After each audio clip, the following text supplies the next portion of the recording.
All right. So welcome, guys, to today's meeting. I'd like to introduce myself. My name's Ralph.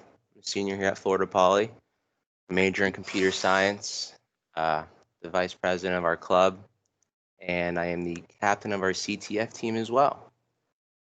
Today's topic is going to be local file inclusions. This is building on our Web Application Security Month, so that's our topic for today. Attendance has already been figured out apparently by Phil. So if you could do that, please go to the general chat and fill out that link, or just click the link actually, and it will sign you in. So what is LFI? LFI stands for local file inclusion. The vulnerability occurs when an application includes or reads files dynamically from user input. File inclusions are normal functionality for many server scripting languages, for languages like, let's say, PHP, Python, Java, etc. There's plenty of languages. However, it's when we don't implement file inclusion properly with input sanitization, this is when a vulnerability occurs. And in turn, this can lead to information disclosure, DOS attacks, or even remote code execution. So how does that work exactly? Well, here we can see that the developer wants to reduce the amount of code that's in their application, so they're going to include a file dynamically. Here we have a variable called file. We use the get function, and we set page as the parameter, which is going to be the page that we wish to display. And here we can see that it has terrible input validation. It just strips HTTP from it. That's pretty much just going to show what the contents of the file is. Here we can see the DVA app that Phil showed us last week. Here we can see that functionality in place where we have page, that page parameter. We set it equal to file1.php, and that simply just echoes our username and our IP address. If I'm going too fast, please tell me to slow down a little bit, or if anyone has questions, let me know. So now that we understand that we can include files that are on the web server, what else can we get, right? Well, with directory traversals, we can access restricted directories that are outside of the web server's root directory. So in this case, when we set page, we're setting it equal to etc password. This ... notation, that just means go back, like a directory. So like, let's say we're in the directory alpha, beta, Charlie. We go ... we would then be in the alpha directory. Hopefully that made sense.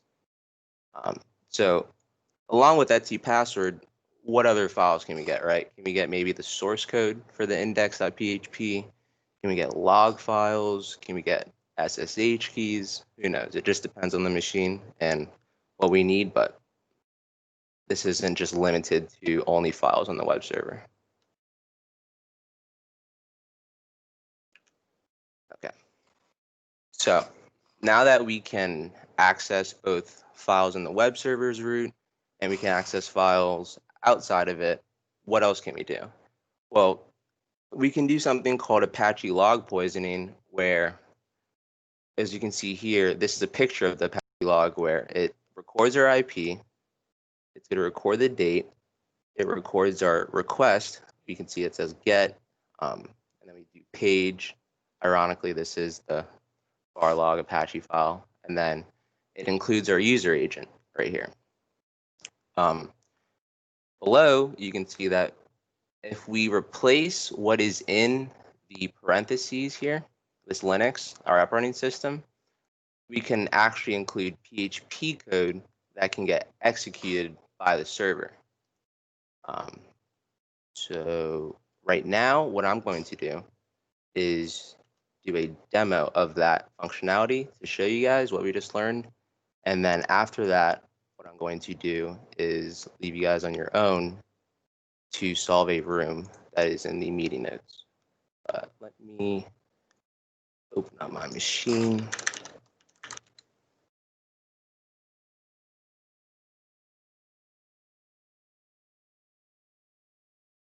Okay.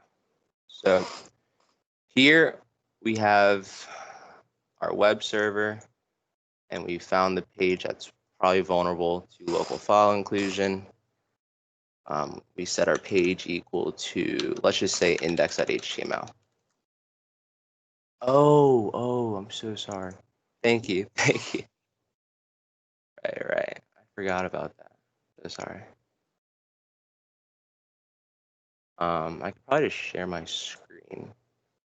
That would work. I probably got to change it on Microsoft Teams as well. Wait, Phil, do you know if it records your screen or the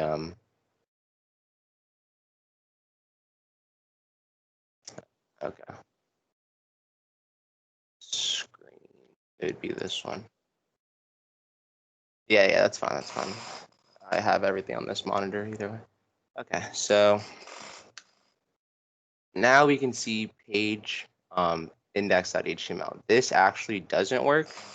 Let's just say we knew that HTML works and it says that we have successfully included home.html. Okay. So now that we know that, what else can we do? Can we maybe do home.html? Let's say Etsy password. That doesn't work. Let's remove home.html. Okay, that does work. So now we were able to view the Etsy password. Now this, if you want to view this better, we can just do view page source. And now we get a list of all the users on the machine. Ideally, you want to be interested in these users with a bash shell, like anyone that says bin false. It's pretty much useless, or no login. So just for further reference, not for this topic, but you see like a bin bash, those are probably useful users. Okay, so now that we have this Etsy password file, what else can we do? Well, like I said before, we can visit the log file. Let's see if we can find that. var log / Apache 2, I think. Yes, and then access log. Now you can see here that we have a log file that includes all of our requests, like I was saying. Now, if we use a proxy like OAuth that Phil taught us earlier last week, we can edit our request to include that PHP code. Okay, typed it in wrong. Turn on Zap.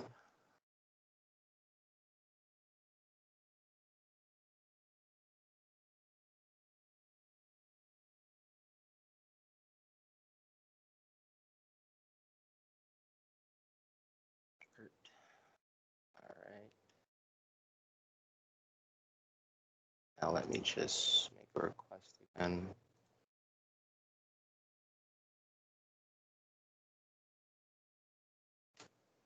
Okay.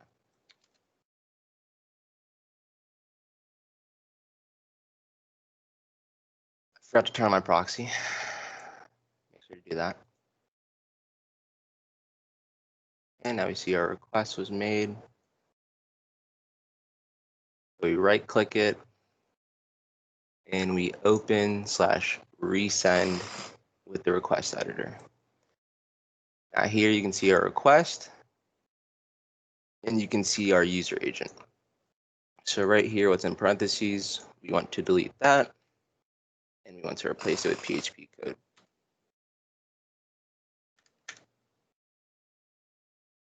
Sign _get.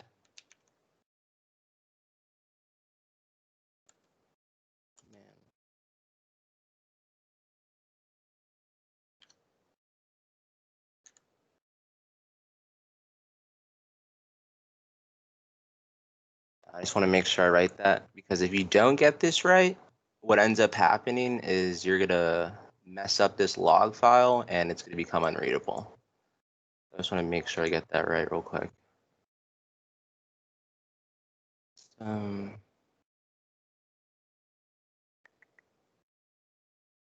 right, looks good.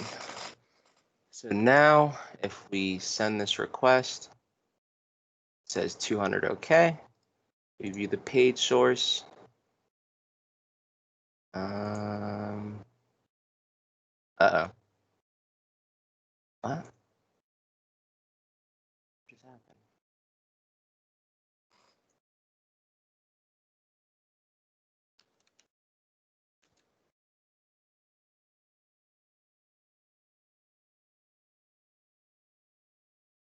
Okay. I don't believe that worked because it shouldn't say that. Oh, actually, no, it did.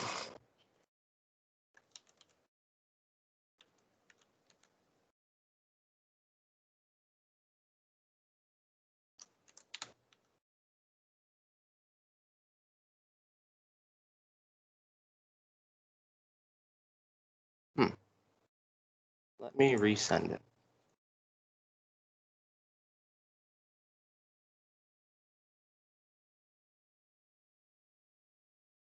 I am unsure why this is happening. Okay, I know it worked actually now because our operating system is missing. So this should work, right? Not sure why I'm not seeing my ID.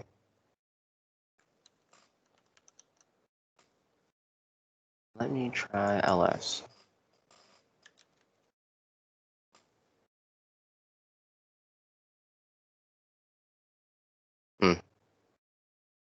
This is unfortunate.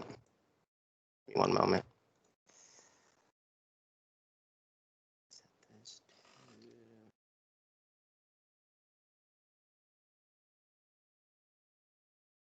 Why is this happening?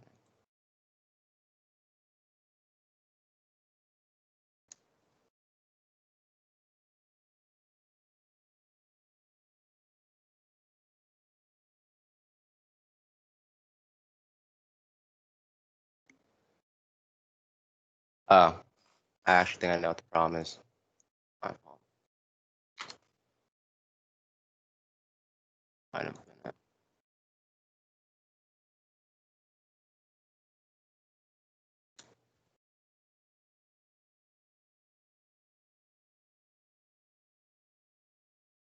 Okay, that worked. So my issue was, again, like I was saying, this is kind of finicky. I included a space after this, which shouldn't include a space, but you can have a space here at the end. Shouldn't have a space right here. All right. So now we were able to execute commands. We can run ID. Oh my God. Let's see, that's going to be here.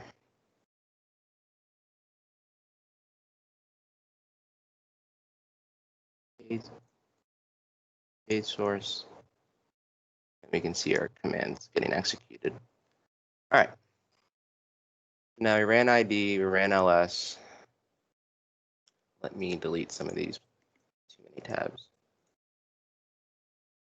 So one more time, run ls, page source. Notice that we have files. We have credit card, home, and LFI.php.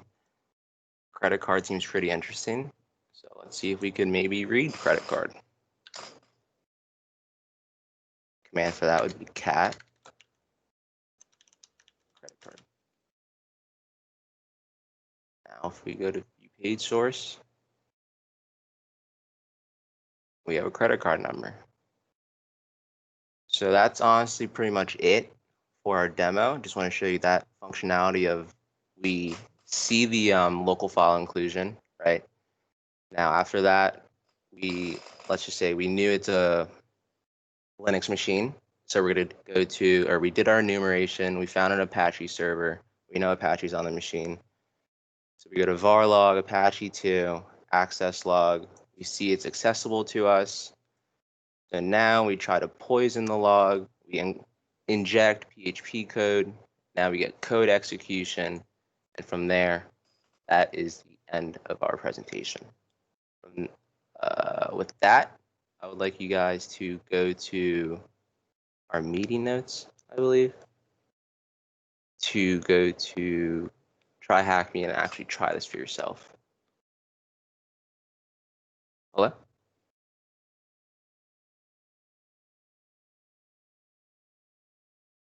Yeah, dog cat. There's also resources if you guys would like. Those 2 links would definitely help you for that.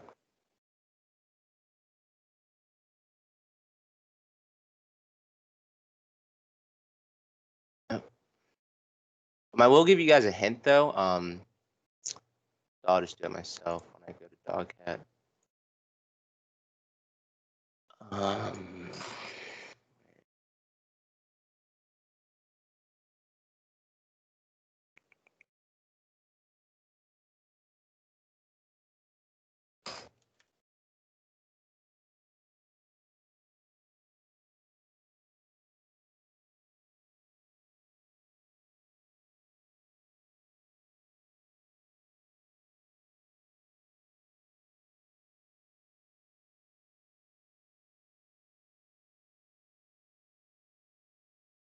does anyone have questions or clarification on anything?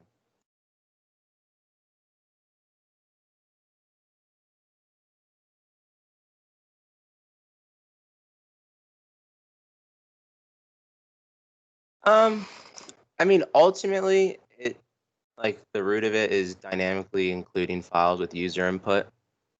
But if it's absolutely necessary that you do that, that your application do that, then the mitigation would probably be just a heavy input sanitization, like probably whitelisting things, like blacklist everything and only whitelist like 1 or 2 things probably.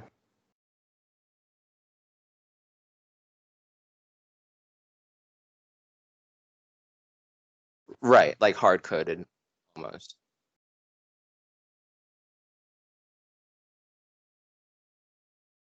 Don't let users control what is included or read.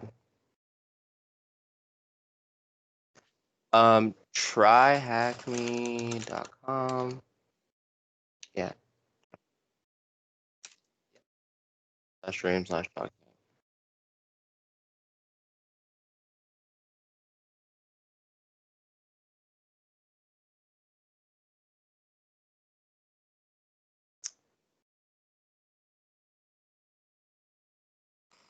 Okay.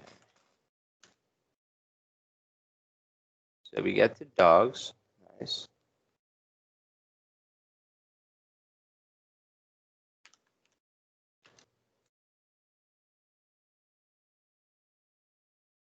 When you guys are performing your LFI on this, I will say that you're gonna have to add an extension equals 0, or I meant equals nothing. The reason for this is because like this is a pretty long box, but I kind of like cheated for you guys.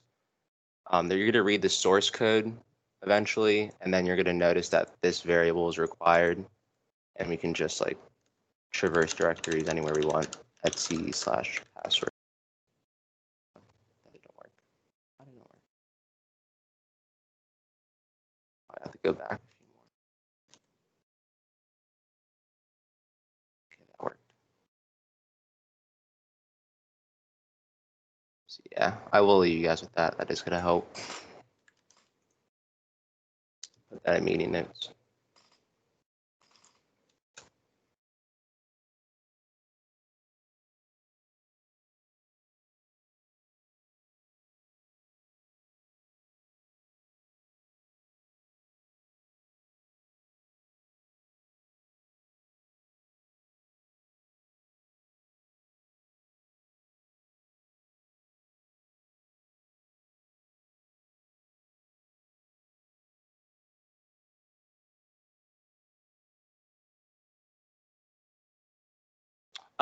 Yeah, use the TryHackMe website. So you'd go to TryHackMe, and then once you join the room, you just click deploy. Yep. Make sure you're just connected to the TryHackMe network as well.